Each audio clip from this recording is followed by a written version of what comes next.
Bienvenido a Reflexiones, un espacio en modo beta para pensar nuestra práctica de gestión de talento. Nuestro invitado de hoy, Raúl Lacase, director de personas del Grupo Telefónica Movistar Argentina. Hola, ¿cómo les va? Hola, Raúl. ¿Cómo estás, Gabriel? Bien, bueno, estamos compartiendo este espacio que lo llamamos Reflexiones en Recursos Humanos.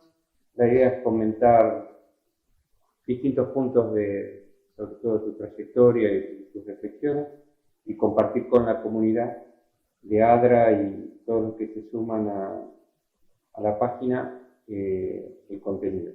Bien. Entonces, Raúl, pensando un poco tu trayectoria, ¿no? O sea, que es impresionante. Vos, salvo tus inicios, podemos decir que tenés la historia de la telefonía móvil en Argentina. Pasaste por Movicom, estuviste en Movistar, bueno, estás en Telefónica.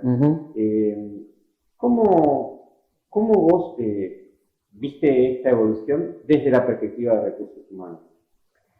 Sí, obviamente yo, salvo mi inicio, digamos, como trainee en los laboratorios Abbott, que realmente los reconozco como una excelente escuela. En aquellos tiempos, además, eran como de avanzada, porque esos programas de trainee te hacían recorrer, rotar por las distintas áreas, y finalmente te daban como la posibilidad de elegir en qué área, si había lugar, en qué área te gustaría desarrollarte. Y ellos fueron, creo, realmente los culpables de mi inclinación hacia lo que en aquel momento era recursos humanos, y después fue evolucionando el nombre, digamos, y ahora hay más vinculado a capital humano, personas, etcétera, pero bueno, justamente lo que yo pude comprobar ahí era que había un enfoque dentro de lo que eran las organizaciones donde el ámbito de la gestión de personas podía ser un ámbito donde desarrollarse. Quizás en aquel momento estaba mucho más vinculado a lo que era administración de la gente, y creo que ahora ha ido cambiando ese rol. Creo que también en ese periodo y ese tiempo fue evolucionando también la formación en el rol. Las carreras universitarias vinculadas a capital humano, a recursos humanos, se fueron desarrollando en las distintas universidades. Eso hizo que fueran apareciendo, digamos, profesionales, estudiantes de las carreras y demás, que fueron de alguna manera dándole un cambio al enfoque del rol, ¿no? Y las organizaciones, creo que a poco de andar, también se fueron dando cuenta que esto que en principio era un recurso más, empezaba a ser si quiere, un capital muy importante para que una organización se diferenciara de otra, ¿no? Y ahí es donde yo creo que se tomó mayor relevancia el rol. Y bueno, yo en particular, digamos, habiendo después estado en el lanzamiento de la telefonía móvil en Argentina, con lo cual ya pueden ir sacando cálculos, digamos, fue como para mí una vivencia y una experiencia muy grande, porque a veces estar en el startup de un negocio que además no tenía historia, ni en Argentina y en el mundo, era bastante reciente también. Fue una de esas pocas cosas a veces que en Argentina nos pasó bastante contemporáneamente con lo que estaba pasando en el mundo, con lo cual tampoco había muchas referencias respecto a cómo organizar una compañía de este tipo. En aquel momento hasta la telefonía fija era estatal todavía, con lo cual tampoco había mucha referencia respecto a una organización vinculada a las telecomunicaciones con distintas monedas. Así que, Me acuerdo cuando Alfonsín hizo la conferencia con el ladrillo ahí en una valija, ¿no?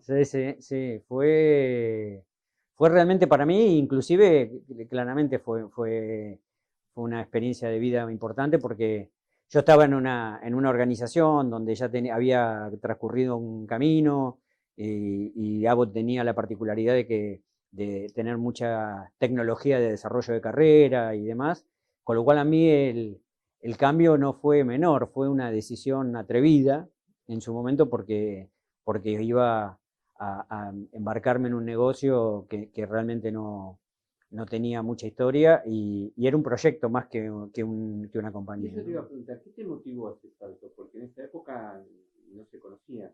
Sí. Bueno, yo había hecho un cambio original que era estando en Abbott, me habían hecho una propuesta para trabajar dentro de lo que era el grupo SOCMA en ese momento, en una fusión con el apoyo de un profesor que fue uno yo diría, de los mentores míos, digamos, que era Russell Acuff, un profesor de la Wharton School, que él tenía una teoría interactiva y participativa, además que era bastante novedosa para la época, con lo cual cuando me proponen, había un profesional importante en Argentina que estaba tras este proyecto y lo estaban queriendo probar en una de las organizaciones en el grupo y necesitaban un profesional joven. Y en aquel momento me conocieron, me hicieron la propuesta. A mí me daba un poco de temor porque, ya digo, tenía ya un recorrido en Abbott y ya estaba en una función casi gerencial, etcétera. Pero bueno, la juventud, la adrenalina que me generaba ese proyecto, la posibilidad de alguna manera de estar en algo nuevo. Yo soy bastante inclinado a cambiar cosas y demás, con lo cual para mí era una prueba. Era joven, ya en esa época ya estaba casado y tenía hijos, con lo cual tampoco era tan fácil tomar la decisión. Pero ahí, bueno, tuve, yo creo que una buena compañía familiar, de decir, bueno, si a vos este proyecto te genera una motivación particular, después vas a estar arrepentido de no haberlo hecho. Y bueno, y ahí fue donde de alguna manera me atreví a hacer el cambio. Y la verdad es que, bueno, pasado el tiempo tuvo sus altibajos, porque en principio fue bastante duro poner esto en marcha y demás, pero la verdad que no me arrepiento porque fue un aprendizaje increíble y formar un equipo de cero es así como otras de integrar compañías y demás tienen su adrenalina. Formar un equipo de cero, una startup de un negocio nuevo y demás, fue muy rico para mí. ¿Cuántos años duró Movicon y cuántos usuarios más o menos llegaban a tener? Y Movicon se lanzó en noviembre del 89. Y además, ¿en qué año? ¿No? Sí, fue increíble porque nosotros lanzamos en noviembre del 89 y yo recuerdo que nosotros empezamos en principios del 89 a formar la compañía, todavía sin poder comercializar el servicio hasta noviembre, que todavía la red no estaba armada y demás. Y me acuerdo que en julio de ese año, cuando estábamos en pleno preparación para el lanzamiento, fue la hiperinflación de casi 200% en julio del 89 y demás, con lo cual fueron momentos duros. Pero bueno, o sea, lanzamos en noviembre del 89 y Telefónica compró todas las operaciones que eran de BellSouth en ese momento, porque después BellSouth, que era un operador que se presentó a la licitación con nosotros, fue comprando las acciones y los últimos socios que quedaron de Movicon eran BellSouth en su mayoría, Motorola y BGH, digamos. Y bueno, Telefónica en el 2004 tomó la decisión de comprar todas las operaciones de BellSouth de Latinoamérica. De hecho, en Argentina hizo la compra en el 2004, pero por una cuestión regulatoria nosotros hasta enero del 2005 no podíamos integrarnos con Unifón, que era la compañía de móvil de Telefónica, con lo cual fue un año desde el momento de la compra hasta la puesta en marcha, digamos, de bastante incertidumbre, porque cuando no sabíamos qué iba a ocurrir cuando nos integramos y además regulatoriamente no podíamos conversar entre las compañías, ¿no? Así que bueno, Movicon estuvo desde el 89 hasta el 2005 como compañía y bueno, en el 2005 hacemos Telefónica compra, hacemos esta integración entre Unifón y Movicon y se conforma Movistar y después esto fue en el 2005 y en el 2009 el grupo Telefónica, que tenía más de una compañía además de Movistar, decide integrar todo lo que era la gestión de personas, de capital humano, en una sola área para todas las compañías del grupo. Y ahí es donde me proponen, digamos, de alguna forma hacer la integración de lo que fue después Telefónica, Movistar y todas las operaciones del grupo, ¿no? Y cuando fue la integración de Movistar, sí. Volvamos para atrás, ¿qué desafíos tenías? ¿Cómo lo hiciste? Bueno, eran dos compañías competidoras, ¿no? Con lo cual había ahí dos cosas. Una era conformar el equipo de dirección, primero que nada, que claramente estaba como superpuesto, porque eran dos compañías competidoras, con lo cual cada una de ellas tenía su propia estructura directiva. Quizás en lo que era más la operación no había tantas dificultades, porque como todavía el negocio estaba en pleno crecimiento, lo que daba la impresión era que no íbamos a tener que hacer downsizing ahí porque claramente necesitábamos la operación. Pero sí, el equipo directivo y el equipo gerencial estaba superpuesto, con lo cual ahí sí hubo que hacer una racionalidad, digamos, y fue un poco tratando de equilibrar las operaciones. Una de las cosas que yo siempre valoro de Telefónica, compró en su momento Bell South y también compró en Europa O2 en su momento, y creció internacionalmente así casi de golpe por las adquisiciones.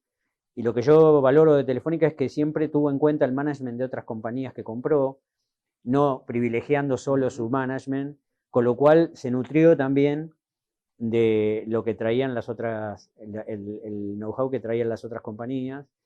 Y bueno, ahí equilibramos, hicimos un plan de retiro y equilibramos lo que fue el equipo directivo de Movistar, que era la compañía que resultó de la fusión de Unifón y Movicom.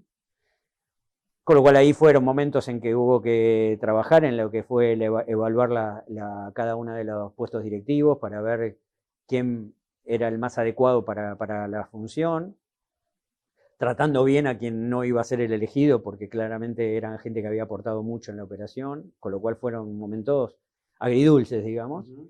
Y obviamente ahí había un desafío muy fuerte de integración cultural, porque si éramos dos empresas competidoras, con lo cual siempre digo la misma broma. 24 horas antes estábamos diciendo que eran los peores los que estaban del otro lado, 24 horas después le teníamos que decir a nuestra gente, lo mejor que nos puede pasar es trabajar en conjunto, digamos, ¿no?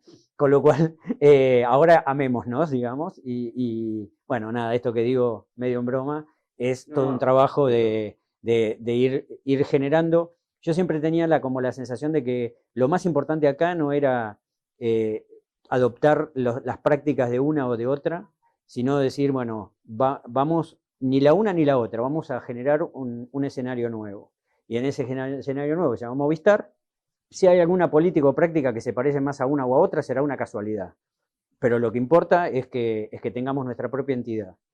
Integremos los procesos, y entonces ahí como teníamos procesos similares, porque éramos empresas similares, lo que dijimos es, independientemente de que tengamos procesos similares o procesos que en algunos casos sistemas diferentes y lo que fuera, generemos una nueva integración de procesos, con lo cual el proceso que integremos se llamará proceso nuevo de Movistar, digamos, y de alguna manera ese fue el camino recorrido, ¿no? Fue como en todo momento tratar de generar un nuevo escenario. Esto es lo que aprendí de Eickhoff, ¿no? Eickhoff decía, los problemas a veces cuando vos los querés resolver en el escenario en el que está, son casi de imposible resolución. A veces, en vez de concentrarte en resolverlo casi unilateralmente o directamente, tenés que tratar de cambiar el escenario. Y lo que en este escenario era un problema, en este no lo es. Había una impronta muy fuerte de decir, che, veamos en qué somos iguales, más que en qué somos diferentes, para tratar de construir sobre lo que somos iguales y después ver si las diferencias se pueden allanar o hay que cambiar. Pero esto, bueno, que yo cuento medio como una historieta, digamos, tiene sus idas y vueltas, tiene sus momentos de parece que avanza y uno no avanza. La evolución, como todo, siempre es avanzar más de lo que se retrocede, pero hay avances y retrocesos. Y bueno, en general creo que generamos una impronta.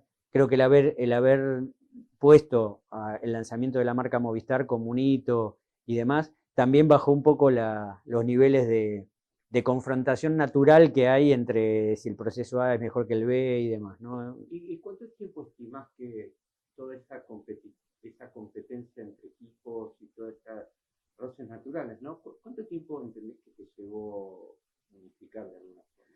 Sí, yo creo que hubo como momentos pico en que se aceleró la integración y momentos en que se amesetaba. Pero yo creo que, si me preguntas en tiempo, yo creo que uno podría decir que en 1 o 2 años estaba la cosa acomodada. Lo que sí es cierto es que vos ponés hitos en los que decís, bueno, esto de ahora en más es así, y a veces te llevas puesto, porque es cierto que una cosa es lo que vos planificás y lanzás, etcétera, y otra cosa es la adopción. La adopción tiene otros tiempos. Entonces, si vos me preguntás, mirá, hubo cosas que nosotros dijimos, no, al mes tal cosa, al 2 meses tal otra, a los 3 meses tal otra, y qué sé yo. Ahora, si yo tengo que ser honesto, digamos, respecto a cuándo sentís que hubo un clic, digamos, y que realmente ya se había como abandonado esto de que en Movistar, Movicon era así o en Unifón era así, ¿de dónde venís vos, de dónde vengo yo? Esas típicas cosas que pasan en las integraciones. Yo podría decir que fueron 2 años. Yo había leído muchos libros de integración y la bibliografía decía que en general el 75% de los proyectos de integración fracasan. Entonces, siempre le decía a los equipos cuando bajaba impronta, decir, a mí me enorgullecería estar en el 25%, digamos, en ese 25% que realmente que ha funcionado, ¿no? Y eso nos ayudó bastante. Yo creo que, como todas las cosas, los ritos, las improntas, digamos, y poner los valores, trabajar sobre la misión, etcétera, puede que si vos no generás un clima importante o agradable, no tengan sentido. Ahora, cuando más o menos generás un ambiente de co-creación y demás, todas esas cosas te ayudan, te apalancan, ¿no? Es más, te diría, nosotros sabíamos que a los 3 meses de integrarnos teníamos que lanzar la marca nueva, ¿no? Y eso hizo, yo después decía, viste, hubo que como reconstruir, porque el proyecto de lanzar la marca como que dejó muchos se guardaron cosas que tenían ganas de decir y de largar, ¿no? ¿Por qué? Porque el hito era lanzar la marca. Después que lanzamos la marca hubo como un relax, y ahí como que emergieron las diferencias que parecía que no estaban, ¿no? Entonces yo decía, bueno, después de construir la marca hay que como, esto dice, hay algunas teorías que dicen que tenés que generar crisis porque las crisis te unen, ¿viste? Bueno, esto era como generar hitos que nos permitieran de alguna manera ver grados de avance, ¿no? Y yo creo que eso fue lo que de alguna manera hizo que la cosa ocurriera. Al poco tiempo uno ya veía que ya quedaban como desubicados los que hablaban de yo vengo de acá, claro, yo vengo de allá, claro. Y al poco tiempo la masa crítica, como siempre es masa crítica, ¿no? Yo digo, mira, Telefónica hoy, nosotros, Telefónica Movistar, somos alrededor de 15.000 personas, distribuidas en todo el país. Con lo cual, claramente, cuando uno dice esta es la cultura de la compañía y demás, está como asumiendo, siendo bastante atrevido, porque las regiones tienen sus modos, la compañía tiene sus modos. La compañía está conformada por un montón de personas que vienen, algunas de lo que era Entel, porque en la vieja política de Entel, los hijos de los empleados a los 17 años terminaban la secundaria y entraban en Entel. Con lo cual nosotros tenemos una población en la parte técnica muy grande de gente que hace 40 años que está en la compañía. Y la verdad es que cambiar y ir pasar del cobre a la fibra y todas estas cosas. De hecho, hoy tenemos gente que está manteniendo cobre sabiendo que el cobre va a desaparecer en los próximos 2 años. Entonces, la verdad es que trabajar en una organización que tiene toda esta variedad, no te puede, de alguna manera, decir contundentemente que tenés una cultura 100% arraigada. Tenés, yo diría, rasgos de comportamiento, claro, rasgos de comportamiento que te identifican. Como la familia, ¿viste? Cuando decís, este parece el hijo de, ¿no? Pero no necesariamente. Bueno, estas cosas se ven en la cultura. Pero bueno, una de las bellezas que tiene nuestra tarea es justamente trabajar sobre eso, ¿no? Trabajar sobre los comportamientos, sobre cómo generás ámbitos de trabajo donde la gente finalmente sienta que haciendo un balance vale la pena estar en la organización, ¿no? Siempre cuando vos tomás decisiones de este tipo, las tomás por balance, ¿no? Ok. Vamos a hablar un poquito de la evolución de la función. Okay. Entonces, nada, en toda esta carrera que realmente es súper interesante y podemos estar horas hablando, ¿cómo vos viste la evolución de la función? ¿Cómo viste crecer la función de gestión de talento, recursos humanos?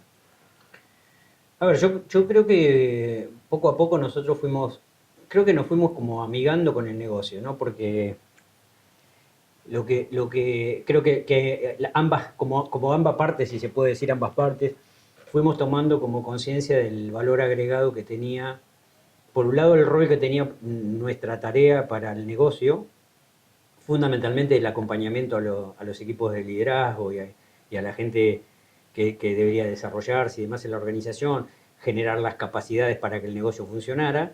Y por el otro, nosotros como rol fuimos tomando conciencia de la necesidad que teníamos de conocer el negocio, que era, si se quiere, una de las grandes críticas que teníamos del lado del negocio. Generalmente lo que yo escuchaba era la típica, la gente de recursos humanos tiene su propia agenda, y entonces no entiende el negocio, y como no entiende el negocio, siempre está atrás y creo que curiosamente lo que pasaba muchas veces era que la gente del negocio no le daba espacio a la gente de capital humano, de recursos humanos en la estrategia. Entonces, de alguna manera, cuando se desarrollaban las estrategias del negocio, nosotros nos enterábamos como tarde y por ahí nos transformábamos en un obstáculo o en una barrera, cuando en realidad si hubiéramos estado en la génesis, por ahí hubiéramos podido decir, bueno, estas capacidades están en la organización o no están, se van a necesitar X cualidades o lo que fuera. Creo que poco a poco la evolución de nosotros nos dimos cuenta que teníamos que informarnos más del negocio, que nos teníamos que involucrar más en el negocio, y yo diría que en simultáneo la misma gente del negocio, quienes conducían, formaban parte de los comités de dirección y demás, empezaron a integrar de alguna manera el rol de capital humano como un rol necesario dentro de las organizaciones. Hoy casi nadie se pregunta si recursos humanos tiene que estar en el comité y si tiene que participar de la estrategia y demás. Curiosamente, en aquellos tiempos, por ahí los profesionales nuevos o los que están estudiando ahora no lo han visto, no lo han vivido, pero nosotros hemos vivido esos tiempos en los que había que hacerse el lugar. Esta es una reunión de números, te decían. Exactamente. Y creo que yo siempre cuando estoy con estudiantes, digamos, y me preguntan en temas vocacionales y demás, siempre digo, si vas a estudiar una carrera vinculada a lo social o vinculada a lo soft o recursos humanos o lo que fuera, planea un MBA o alguna cosa a futuro, porque va más allá de lo que te pueda foguear en la organización en la que trabajes, es importante que tenga formación en ese sentido. Y viceversa, cuando alguien se dedica a los recursos humanos pero viene de alguna carrera dura, como puede ser ingeniería o el área de administración o lo que fuera, siempre les digo, les vendría bien hacer un programa de sociología o un máster en carreras de comportamiento Una formación humano, soft. Una formación soft. Porque claramente hoy, si no encaras la mirada integral, cerebro integral, diría yo, es muy poco probable que puedas aprovechar el talento que en las organizaciones hay, que a veces está y no se detecta, y otras veces, digamos, lo perdemos por no haberlo detectado. Uh-huh. ¿Y cómo te has ido formando a lo largo de este tiempo? Bueno, yo básicamente empecé a estudiar la carrera de administración y después me volqué a la carrera de relaciones laborales dentro de lo que era en aquel momento era todavía la Universidad Nacional de Lomas no existía, era de La Plata, pero tenía sede en Lomas, yo estudié ahí. Después se independizó, fue como que se conformó una universidad. Después hice un máster de sociología en la UCA y también hice un programa, digamos, de dirección de empresas en el IAE. De alguna forma lo que fui combinando fueron, diría, partes duras de la formación, de carreras de materias y cátedras duras, con cosas más soft. Y obviamente creo que lo que claramente pasa en la vida es que aprendes mucho justamente en la interacción. Uh-huh. Y yo soy bastante de participar de foros y de cada vez que hay oportunidades de trabajar por la profesión, me involucro porque creo que justamente eso puede ayudar a formar a otros, ¿no? Y hablando de eso, vos fuiste presidente de ADRA un tiempo. 7 años, sí. 7 años. ¿Qué reflexión te dejó? ¿Qué hiciste? Mira, en su momento, digamos, fue como algo que yo digo, pensé, me voy a meter en esto, digamos, y realmente estuve bastante dudoso al principio. Después alguna vez reflexionando en soledad, dije, bueno, pero muchas veces uno critica la importancia o no que tiene la carrera, la importancia o no que tiene la profesión, si realmente compartimos con colegas las prácticas, si nos ocupamos de que este rol cada día crezca más y demás, y lo hacemos desde una posición más pasiva, crítica, sin embarrarnos, ¿no? A mí me dio la impresión de que esta era una manera de decir, bueno, me meto y hago algo por la profesión, por la carrera, por los profesionales que trabajan en la organización. ADRA tenía y tiene, digamos, un perfil de no solamente involucrar a personas que tienen un cargo directivo en las organizaciones, sino gente que está haciendo sus primeras armas en la carrera. Horizontal. Y entonces a mí eso me atraía más, porque para participar por ahí en un determinado vínculo hay otras instituciones. Esta era como más dedicada al ámbito de recursos humanos. Tenía una fortaleza bastante grande en su momento en lo que eran las comisiones, etc. Y a mí me parecía que ahí había algo que hacer, ¿no? Y además había que hacer algo también por modernizar un poco el rol de esta institución en particular. Y entonces mucho de trabajar sobre, se estaba avanzando en lo que era la virtualización, cada vez costaba más hacer congresos donde la gente participe y demás, porque fue cambiando culturalmente la gente, la participación. Antes nadie se cuestionaba si había un congreso que organizaba ADRA, ahí había mucha gente siempre, porque era un lugar donde la gente se encontraba con colegas, donde aprendía. A medida que fuimos avanzando en el tiempo, y a mí me tocó, creo que medio una etapa bisagra, las redes sociales estaban desarrollándose, etcétera, y entonces ya el modo de informarse cambió totalmente. Entonces había que hacer un mix entre hitos de encuentro presencial con compartir información en la web, que las comisiones tuvieran la posibilidad de interactuar no necesariamente estando presencial, sino... Entonces a mí me pareció que involucrarme en eso podía ayudar. Fueron años con buenas y malas, pero bueno, en principio es una institución que no tiene fines de lucro, con lo cual también de alguna forma manejar esa estructura y demás había que hacerlo con creatividad. Siempre hubo gente que, en estas instituciones siempre hay gente que está desde siempre y hay gente que está un rato y se va y bueno, y entonces a veces son momentos en los cuales tenés viento a favor y otros no. Pues sabes que, hablando de congresos, yo recuerdo uno hace un tiempo que fue ahí la primera vez que te escuché, que hiciste, me acuerdo que estabas hablando de gestión de cambio, porque seguramente coincidía con Movistar, seguramente sería en estas épocas. Y vos dijiste algo que me pareció muy interesante. Vos decías, nosotros los de recursos humanos nos enfocamos siempre en el 30% que no quiere cambiar. Y no nos damos cuenta del 70%. Sí. ¿Seguís pensando lo mismo? Sí, yo creo que tenemos como una inclinación casi, yo no sé si es humana, por tratar de involucrar, digamos, y no digo que esté mal de per se, digamos, creo que siempre que uno puede sumar voluntades a alguna causa que le parece válida, está bien. Pero a veces con esto de enfocarnos en que hay un 30% de gente, 20% de gente en una organización que normalmente resiste, que no está convencida de los cambios o lo que fuera, nosotros hacemos un esfuerzo muy grande en concentrarnos en esa gente y por ahí nos perdemos de atraer y motivar o darle sentido y propósito a las personas que naturalmente tienen predisposición a cambiar.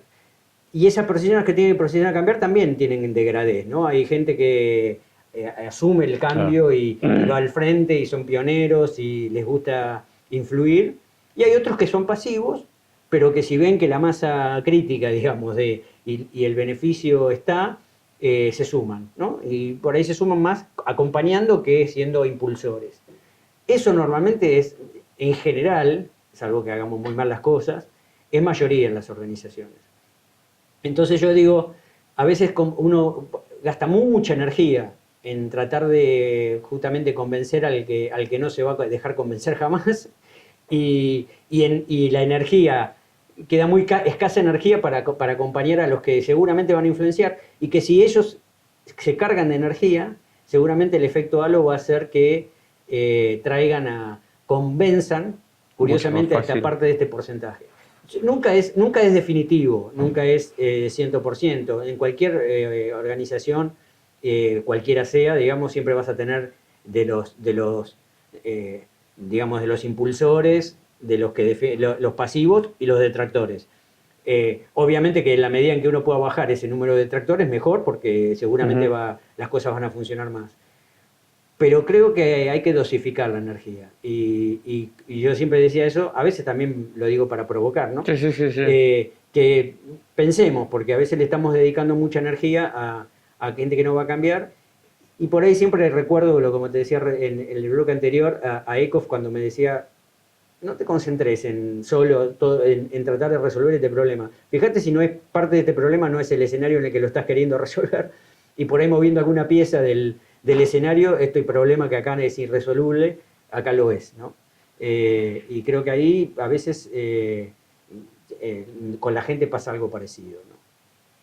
Y este es un espacio de reflexión y de compartir y también de aprender de nuestra historia.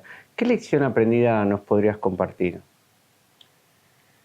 Mira, yo creo que como cosa es un poco de cuando decía esto de nuestra propia formación, de cómo nosotros, de lo que yo aprendí era que claramente tenía que tener empatía, y para tener empatía es muy necesario, digamos, ponerse en el lugar del otro, y entonces ponerse en el lugar de los que están tratando de generar ingresos, agregando valor o creando valor en una organización es importante, y entonces eso muchas veces te hace modificar tu agenda, te hace analizar si lo que le estás queriendo inculcar, digamos, es realmente lo que necesita o es algo que es tu propia agenda. Entonces yo aprendí en que el rol de capital humano, de personas en la organización como gestión, no existe como sí, porque no tiene una agenda en común, no es un negocio, digamos. Entonces, nosotros lo mejor que podemos hacer es acompañar al equipo de creación de valor de una organización o de apoyo, de soporte, en acompañarlos para que justamente los equipos funcionen, para que los liderazgos funcionen, para que la cultura de la organización vaya acompañando esa necesidad de transformación que normalmente las organizaciones tienen. Y la verdad que la primera cosa que aprendí es que uno tiene que ser muy humilde, y entender que no sabe todo. La otra es rodearse del mejor equipo posible. El mejor equipo posible, yo siempre digo que es aquellas personas que saben más que vos de los temas que manejan, ¿no? Durante mucho tiempo los líderes creían que su liderazgo o su poder estaba en manejar el conocimiento. Y yo creo que es al revés, rodeate de la gente que mejor conozca los temas que maneja, inclusive, por supuesto, que mucho mejor que vos, y por lo que a vos te pagan en esta organización, o en la organización en la que estés, como director o lo que fuera, es por hacer que ese equipo funcione, que funcione. Hoy está muy en boga hablar de la diversidad, ¿no? La diversidad es atractiva porque hay distintas miradas y demás para tomar una decisión, pero para alguien que lidera no hay nada más incómodo que la diversidad, porque sería mucho más fácil, digamos, decirle a un equipo, che, vamos a hacer esto, y que el equipo diga vamos, y se acabó la discusión. Hoy, si vos tenés un equipo diverso, cuando decís, che, queremos hacer esto, vamos, tenés uno que te dice, bueno, pero guarda, yo no lo haría así porque tal cosa, guarda que en este área que yo manejo habitualmente, con los que me relaciono, la cosa no va a funcionar. Y entonces al final vos comprendés que hay una decisión más integral cuando los escuchás a todos, pero ser humilde y tener capacidad de escucha es una competencia que uno va adquiriendo con el tiempo. No es tan fácil, ¿no? Y yo eso sí lo fui aprendiendo con el tiempo, digamos. Yo soy un tipo normalmente enfático con las cosas que pienso y las cosas que digo, y entonces muchas veces uno no se da cuenta que avasalla sin querer, y entonces hay personas que para hablar o para hacerse escuchar necesitan un ámbito diferente a otras, ¿no? Y cuando vos tenés un equipo diverso, sabés que a alguien, para que te diga lo que piensa y te agregue valor, le tenés que generar un ámbito de tranquilidad, etcétera, etcétera. Y hay otro que está con la adrenalina alta todo el tiempo, que a ese sí, digamos, dale energía, déjalo solo, empoderalo. Bueno, también empoderalo con cuidado, porque más de uno se pasa una estación, entonces tenés que volver. Bueno, ¿no? Pero creo que la habilidad de lo que uno pudo aprender curiosamente, como muchas cosas en la vida, cuando ya aprendiste por ahí ya es tarde, digamos, pero, pero por lo menos para el futuro. Pero es importante esto, ¿no? Ser empático. Si nos vamos a dedicar a la gestión de gente, curiosamente voy a decir una cosa que parece una obviedad, ¿no? Pero siempre le digo a la gente que vocacionalmente dice, a mí me gustaría trabajar en Capital Humano Recursos Humanos. ¿A vos te gusta la gente? ¿Te gusta trabajar con la gente? Es la primera cosa que te tenés que contestar. Porque trabajar con la gente es incómodo. Y todos te traen su mirada. Nuestra tarea, nuestra disciplina es opinable. Absolutamente opinable. Yo trabajo en una organización que tiene mucho que ver con la tecnología y la verdad es que cuando un ingeniero dice la torre hay que ponerla acá, nadie lo discute. Y es difícil que yo me ponga a discutirle de si está bien o está mal. Ahora, cuando yo digo, che, sería bueno que hagamos esto con la gente, boom, digamos, generaste una... Ahora, en vez de pelearse con eso, uno, y decir, no sabe nada y mira lo que dice, nosotros no nos olvidemos que nosotros estamos provocando eso. Venimos años diciendo que el líder es el gestor de la gente, que se tiene que hacer cargo, que la comunicación la tiene que dar él, no que nos entregue a nosotros la gente para que le comuniquemos lo que le debería comunicar él. Entonces, le estamos diciendo todo el tiempo ese discurso y después nos enojamos y el tipo de última critica una decisión, ¿no? Y bueno, al revés, de última, si vos crees que se está equivocando, fíjate cuál es la manera de influenciarlo para que tome la mejor decisión respecto a la gente. Pero lo peor que puedes hacer es decirle que, no, yo sé de esto, vos no, déjame a mí. Digamos, ¿no? Entonces, esas cosas uno las va aprendiendo, las va incorporando y bajás un poco también los niveles dosificás la adrenalina. En la toma de decisión, una de las cosas que también siempre digo, y yo también con el tiempo aprendí, pero aprendí a los golpes, es que cuando estás negociando, que nosotros en nuestra carrera nos toca mucho negociar, y a veces que negociar con gente complicada, es que es importante que vos manejes tu enojo. ¿Qué quiere decir manejar el enojo? Es que en alguna negociación te puede convenir hacerte ver enojado. Lo peor que te puede pasar es que estés enojado en serio. Porque ahí te bloqueaste y puedes cometer un error grave. Así que yo cuando siento que me estoy enojando es el momento de un cuarto intermedio, es el momento de repensar, de tratar de preguntarle al otro qué es lo que me quiso decir. Nosotros trabajamos, viste que nos pasa mucho en la gestión nuestra, que somos normalmente receptores de muchos pedidos de excepción. Hay procesos, hay procedimientos, pero en general tenemos muchos pedidos de excepción. La excepción es el proceso. Exactamente. Digamos, una de las cosas que es importante es que cuando alguien te viene a pedir una excepción, a veces nosotros tenemos gatillo fácil de empezar a hablar antes de que la persona exponga lo que quiere decir. Una de las cosas que también aprendí con esto que vos me decís, que lo haya aprendido no quiere decir que lo aplique. No, está claro. Es que en general cuando alguien te viene a pedir algo raro, si vos lo dejás hablar, o te da la solución, porque la pensó, porque el tipo vino pensando, me va a decir tal cosa, entonces yo le voy a decir tal otra, entonces yo tengo alguna idea, le voy a tirar la alternativa. Entonces si lo dejás andar, probablemente él mismo te tire, o la persona te dé la solución, o de última, si lo dejas hablar, se dé cuenta que lo que te está pidiendo es de imposible decisión. Esas cosas, te diría que son tips como que uno va aprendiendo, pero bueno, yo creo que siempre continuamos aprendiendo, ¿no? Bárbaro. Un poco la reflexión estuvimos hablando de la trayectoria, de la historia, de la evolución de la función, es bueno, de acá para adelante, ¿no? ¿Cómo vos ves que la transformación digital o la revolución que estamos viviendo impacta en la gestión de talento? Bueno, obviamente que lo que antes a veces hablábamos de si la transformación, si el cambio, si demás, esto ya es algo que no nos preguntamos, ¿no? Vive con nosotros. De hecho, el cambio en sí mismo, digamos, en los roles, en las actividades, la tecnología aporta todos los días una sorpresa. Y la verdad es que además de esto, si hablamos particularmente de la Argentina, también nosotros le agregamos alguna adrenalina adicional, ¿no?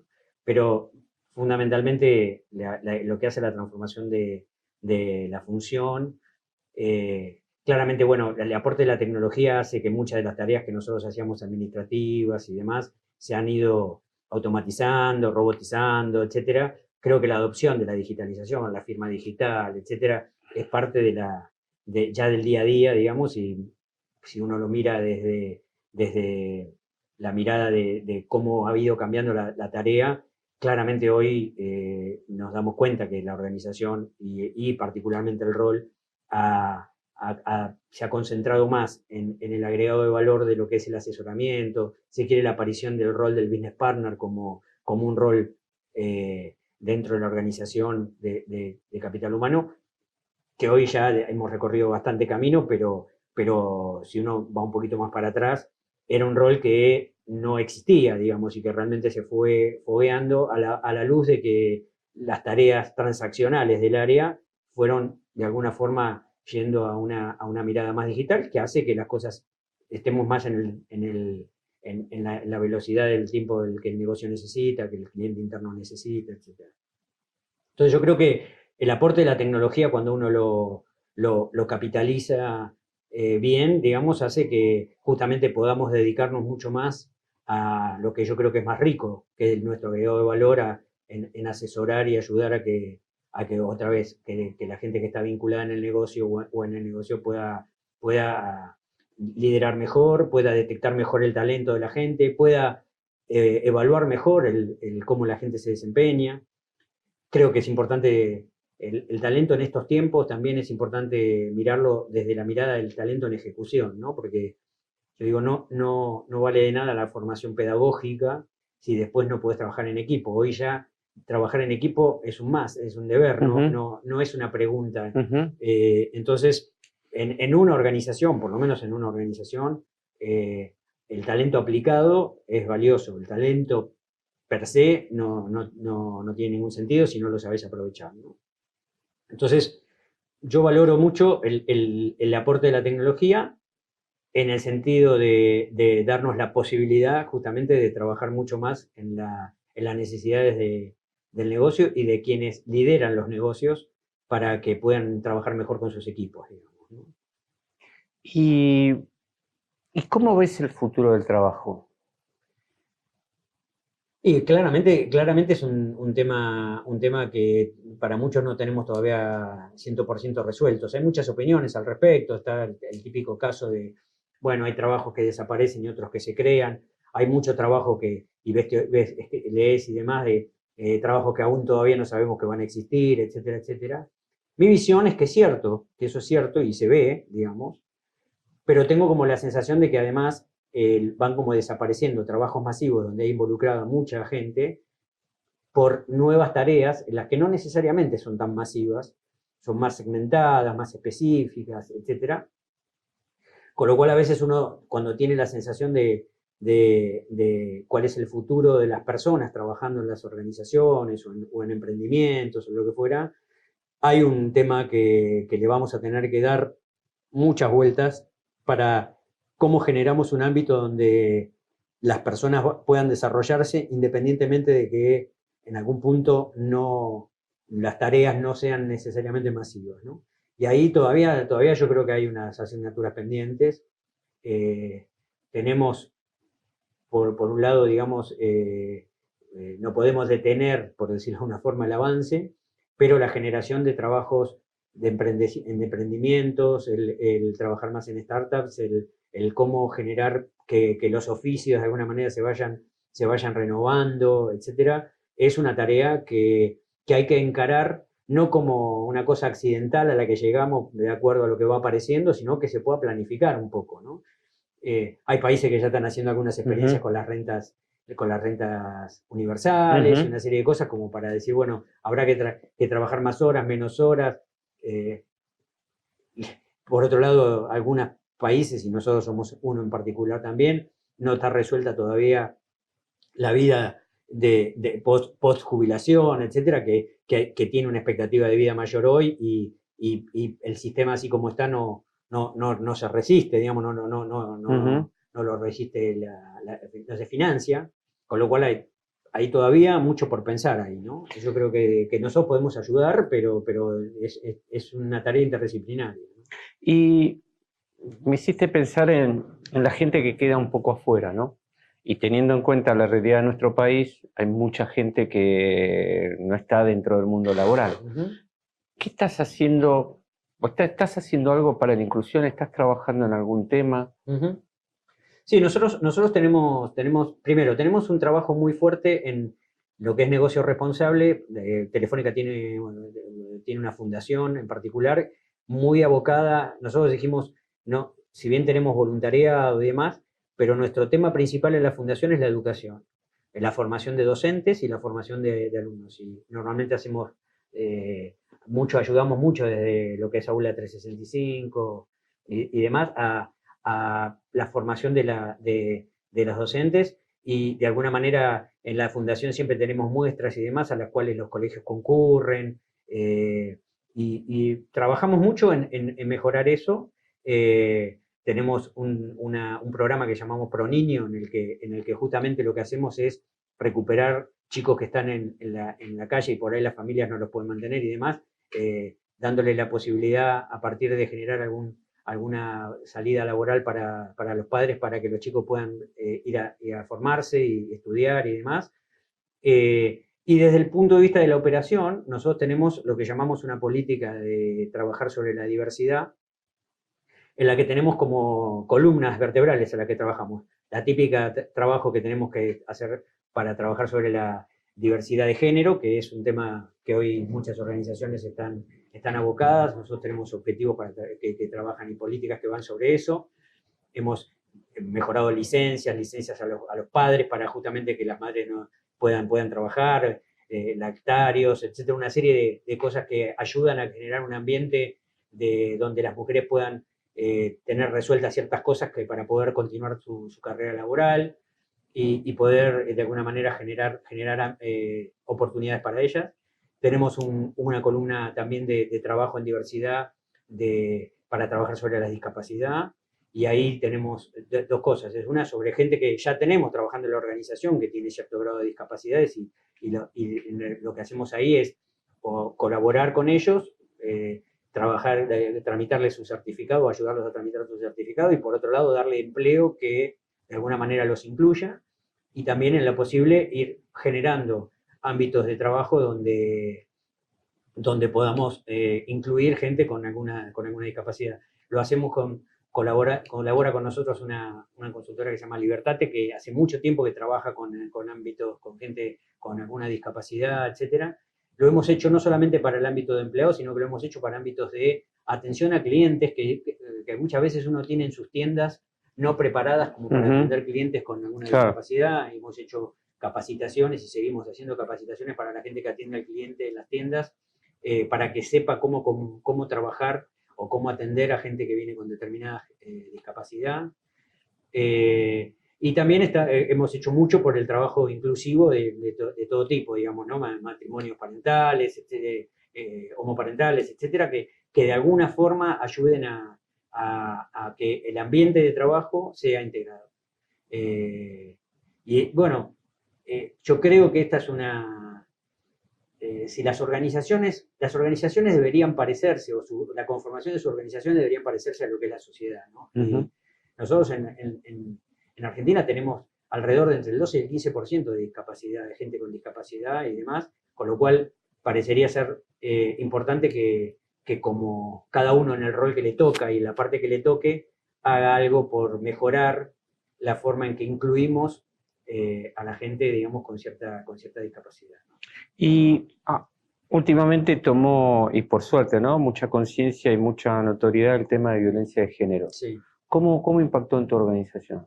Bueno, nosotros tenemos dos cosas. Tenemos una política que hemos diseñado a partir de ir aprendiendo, digamos, que esto era posible que pasara y que ocurriera, y tuvimos algunos casos, y a partir de habernos involucrado en ayudar a las personas que tuvieron algunos de estos casos, vimos la necesidad de generar una política, de darle contención, de vincularnos con instituciones que trabajan sobre esto. Y entonces hoy como organización, y la gente ya sabe cuál es nuestra política y la forma en que se puede dirigir, y nosotros tenemos lo que llamamos un canal de denuncia, que obviamente depende la decisión de la persona, puede ser anónimo o no, pero hemos trabajado bastante sobre violencia de género. De hecho, hace poco hubo un foro en IDEA y demás, y participamos nosotros contando un poco nuestra experiencia. Y la verdad es que son cosas en las cuales uno se manda, en muchos casos, a hacer cosas, no, en algunos casos con información, en otros casos buscando información de otros lugares. Pero yo creo que es importante atreverse a hacerlo, a pesar de que en algún caso pueda fallarse o no tenga el 100% del conocimiento. Pero después es importante vincularse con otras instituciones y demás que te ayuden a hacerlo mejor, ¿no? Te voy a cambiar un poco el tema. Estás hablando mucho de prácticas y una cosa que a mí me interesa y que varios me han preguntado es decir, bueno, todos ustedes vienen de grandes empresas, todos trabajan con una estructura, con capital. Dice, pero nosotros estamos trabajando en una pyme o yo soy de recursos humanos en una empresa chica y siempre tengo problemas para bajar esto a mi realidad. ¿Qué sugerís al colega que está en esa situación? Bueno, algunas de las cosas que se han hecho y que para mí son importantes es, primero, nosotros hemos hecho mucho tenemos un trabajo, nosotros llamamos a nuestros proveedores aliados, ¿no? Y muchas veces lo que hacemos es, en temas de seguridad e higiene laboral, en temas de asesoramiento para la administración, etcétera, es colaborar con esa red, porque son en general pymes que te dan servicio y que, digamos, que ellos tengan unas buenas prácticas de gestión, redundan en un mejor servicio para vos también, digamos, ¿no? Con lo cual, yo creo que involucrarse en principio, por empezar, digamos, con empresas pymes que puedan estar proveyéndote y demás, me parece que es un primer paso importante. Después creo que es importante involucrarse como, no sé, como por ejemplo en ADRA o lo que fuera, donde en general participan ahí, no le preguntas de qué compañía viene, digamos. Y yo creo que participar de esos foros, donde de pronto en una comisión de reclutamiento, en una comisión de compensaciones, aprendés cosas que por ahí te tenés que ir a hacer un curso o lo que fuera, te tendrías que invertir. Sí, claro. La pyme por ahí dicen, bueno, yo no tengo dinero para eso. Me parece que eso es importante. Creo que las grandes empresas tenemos que colaborar. De hecho, hay en algunos programas, con IDEA tiene un programa también de formación gerencial en el que los que somos responsables de recursos humanos de grandes empresas, muchas veces mentoreamos a gente que está haciendo esa actividad y de pronto viene un día a la organización y le contamos cómo operamos, qué prácticas usamos, etcétera, etcétera. Creo que uno puede colaborar y ahí un poco cuando me preguntabas hoy por qué me involucré en ADRA en su momento y demás, es porque esta inquietud, si uno la siente como un compromiso, puede ayudar a que mejore, digamos, de alguna manera el panorama donde es, como bien decís, casi el 80% del empleo hoy en las organizaciones, en la Argentina está en las pymes, no las grandes empresas. Las grandes empresas movemos poco la avispero, tenemos una estructura media pareja todo el tiempo, digamos, ¿no? Y para terminar, ¿qué de todo lo que has hecho en tu vida, que me imagino que vas a tener que elegir, te mirás para atrás y te enorgullece en relación a la profesión? Mira, hay algunas cosas, qué sé yo, por ahí una de las cosas que yo siempre recuerdo, por lo menos y siempre lo cuento como anécdota, ya estoy grande, entonces parece que eso lo pongo en todos los ámbitos. Yo me acuerdo, una de las cosas que me pasó fue cuando todavía no era tan popular haber propuesto el comité de dirección lanzar una red social interna, ¿no? Que en ese momento todo el mundo miró no nos vamos a meter en esto, donde la gente va a empezar a hablar de cosas que no tienen que ver con el trabajo, que esto, qué sé yo, y yo justamente un poco defendiendo esa posición, la posición de, mira, la gente si quiere trabajar, trabaja con o sin la red. Si te quiere putear, te putea fuera de la red, no te putea en la red, porque en la red se tiene que dar a conocer, con lo cual, si piensa lo que piensa, lo va a pensar igual, esté donde esté, peor que lo diga la máquina de café. Con lo cual recuerdo que un tema de evangelización, hasta que decidimos lanzar lo que llamamos como primera red social interna ADN. Y durante bastante tiempo, digamos, estuve exponiendo por algunos foros cómo había sido. Hoy ya parece una verdad. Sí, pero no es menor lo que estás contando. Pero fue en su momento, recuerdo, porque fue una de las primeras, sino eran pioneras y la verdad es que hoy, a la luz de cómo las redes sociales, los workplace y demás en las compañías funcionan, eso parece obsoleto, pero en su momento fue lo recuerdo como un hito importante, digamos, de un cambio en la comunicación en la organización y de habernos atrevido a hacer algo que no era tan popular en aquel momento. Y ya para cerrar, porque se nos acaba el tiempo, voy a intentar hacer una pequeña síntesis de todo lo que hablamos. Y te diría así en frases, ¿no? De los conflictos se sale planteando nuevos escenarios. Gestión de cambios son procesos de larga data y a veces las crisis ayudan para, digamos, para juntar, para aunar voluntades en medio de fusiones. Cada vez más ser empático es un must, lo mismo que trabajar en equipo y en equipos diversos con diversidad de pensamiento. Y me quedé con esto último que decías, digamos, esta cosa de estar permanentemente animándose a lo nuevo y hasta haber propuesto hablar de una red cuando hoy parece una cosa menor, pero yo sé muy bien de qué hablas. ¿Se me quedó algo? No, creo que en general es una buena síntesis. Me parece que nada, que en la conversación muchas veces uno redunda sobre las mismas cosas, pero en líneas generales, básicamente esos puntos me parece que son los que podrían resumir mejor lo que conversamos, ¿no? Raúl, como siempre, un placer hablar contigo. Gracias y nos vemos en el próximo evento.